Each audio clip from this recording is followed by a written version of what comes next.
It's the first time I attend Rodarte actually, so I'm really excited. They do have this whimsical world that they live in, and that's where all these creations come from. It's like outsider art for fashion.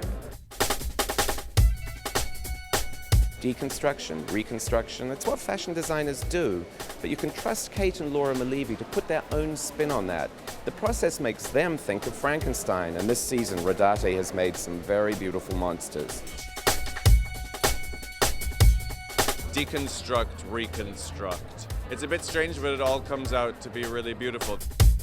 When we started working on the collection, Laura and I had been driving around and we saw this huge pile of insulation that somehow had fallen out of a truck, and I said to Laura, I think maybe for our next show we'll play with this idea of a Gordon Matta Clark's art and this idea of a deconstructed house.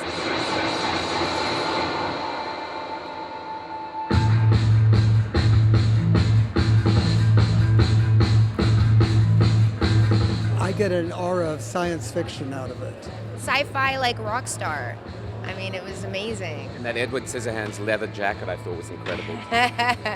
The leather was either silk screened or hand marbled. All the fabrics were marbled by hand. We were saying towards the end of it was driving us crazy because we didn't actually have a palette in front of us. It was all in our heads. And it's so fascinating to see them develop. It's so high concept, but it's designed by women, so it tends to be pretty instead of just avant-garde for the sake of avant-garde. I mean, I totally think it's sexy, but I think a lot of men would be intimidated by a woman who showed up in one of those outfits. And all the detail that make you look at the clothes and the texture, the combination of texture, makes you want to approach this lady, you know? It's more bang for your buck. And what did you just see?